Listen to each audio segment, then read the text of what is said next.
but into the box, and away we go. Joe Turney and Ryan Norberg lead us to turn 1. Yeah, Norberg's trying to do what most guys can't do, and that's grab that piece two spot coming out of the opening couple of corners. He did a great job to give him enough room, slots in the second spot, and away we go. A couple drivers go back a little bit there early on. We'll see where Caden McQueen locks up. There's 1, 2, 3 drivers off the racetrack. I think one of them was Overbeck, yeah. Bonilla. So 2 big names there.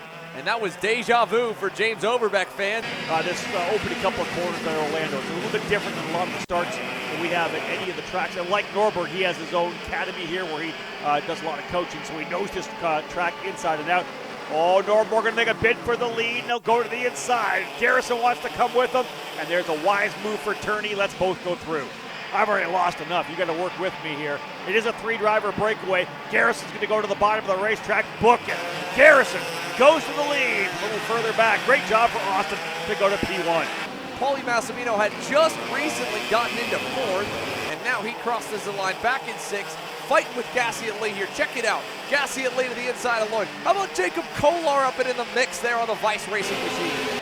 Strongly here now. The issue there, put him back to 7th, but he's got past the guys he wants. He's got open racetrack once again. Oh, and we're racing deeper in the field as well. Who's that just went off? Gassiet Lee just got sent into the weeds.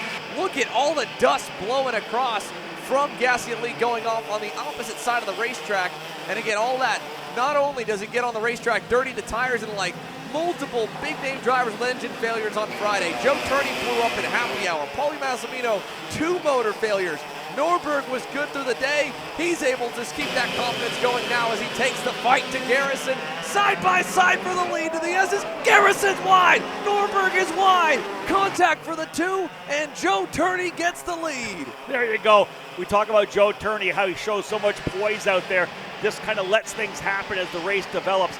Now, Caden McQueen, pressure is on you. Joe Turney leads the way as Colin Lloyd takes over 3rd from Garrison. Norberg now right back onto his heels, but instead of for the lead is for 4th.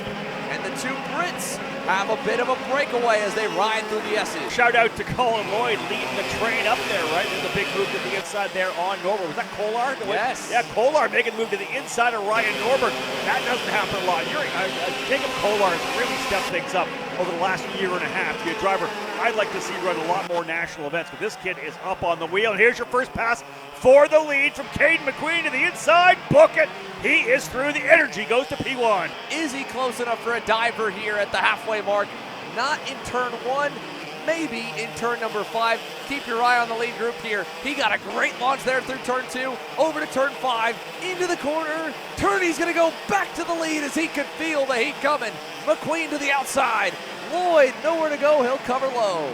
Yeah, not surprising, as I said about Caden McQueen. I think that they would have pulled away had they been able to do it. He's going to take his time. Trying to build a margin and let them fight for 2nd. Let's see if Lloyd goes for it here. He doesn't have much of a choice, but McQueen covers off still a bit there in 5 and a bit in 6 as now Kolar goes to 4th. Wow. And you've got 2 drivers who probably did more wrenching on their karts over the course of the weekend than most. And I put Garrison in there as well. I walked up to him on Thursday, building from a frame up as his teammate Lloyd goes to 2nd. Big move at turn 9 as, again, Colin Lloyd goes up into 2nd. This is where they got to watch themselves, though.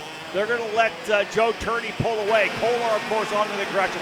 He's trying to move forward. He goes to 3rd. Here comes Norberg to the inside of Garrison. He'll be the driver that comes out on the tail end of that, following all the way back into the 6th spot. Lloyd lost the position, but they got to watch out right now. I know Kolar wants to push. He wants to get his way up there, but you cannot let Joe Turney pull away. He's already got probably 5 or 6, maybe even a full 2nd now across the line. Yeah, it's unfortunate. Caden McQueen doesn't look too strong right now, but he didn't have much of a choice in that back hairpin. They were all over him. He was going to go back about 3 more spots. A bit of a selfish move, but again, you have to be selfish. It's an individual sport. And now, in the same place where Norberg and Garrison nearly got together, Jacob Kolar goes to 2nd. So, as he covers off, they'll run down the backstretch. If anyone pulls the trigger to dive bomb here, you can about run this race away. Kolar's in the spotlight. McQueen's putting a lot of pressure on him, but they got to give this kid an opportunity. Right now, if they show a nose, he's going to keep defending it. That's it right there. Again, I think, to me, that race is over. They started battling. What is the 2 seconds, Xander, across the line. You can't do that with the likes of Joe Turney out front. No, and here's just, again, unfortunate, right? And I want to root for Kolar too, but he's not making it easy. He's defending in a couple of corners where maybe McQueen might have been tempted to push him, but Jacob's not giving anyone a chance. So we're going to have this fight all out for second, and look at that, the full back straightaway. JT is gone, and here comes the rest of your top 10. Kolar still fighting. McQueen's just going to say, all right, caution to the wind, to the inside. Norberg to go side by side for third. He'll have nowhere to go. Can he get a hold? Yes, he does. Behind Kolar there to get into fourth. What are we doing battling like we are right now? Not only are we scrapping and letting even more drivers, like, listen, remember, this was a 6-driver fight. We thought maybe Paulie Massimino could close up. But now it's Turney, McQueen, Kolar, Norberg, Garrison, Massimino, Colin Lloyd, Diego Ramos, Jensen Burnett, and Chase Gassy at lead. Now it's 2nd through 10. We expected, we're hoping for a battle for the race win. And in fact, Xander, as you mentioned, this is going to lock the championship down as well. Consider the points all but locked up. Caden McQueen here looking for a consecutive podium as now Jacob Kolar, unfortunately, is going to finally pay for some sins, and that's for defending probably a bit too much. The field swallowed him up now, and he and Colin Lloyd, well, they have raced each other a lot. They're going at it. White flag in the air, 1 to go, and they're finally tearing that gap back down, which is honestly, I think, even more frustrating to look back as a driver as Kolar brings Massimino by. To know that you actually maybe did have the speed to go and challenge Joe Turney. 58 to the Kart Republic, unbelievably good out front. Another win. What'd you say, 6 straight victory potentially coming here. Xander, what a race it's been for this young driver. Yes, indeed. Now, look at this, 3 wide. Fighting as if it's for the win further back. That could be a little bit of point swing outside the top spot because this will clinch it. 6 in a row. Joe Turney dominates and fires it. It is a clinch with a day to go in the Winter Series. Caden McQueen continues a solid run of podiums. 4 out of 5 American race weekends. He has an 80% hardware rate here, Rob. And then Ryan Norberg, P3, got to him just about a lap too late.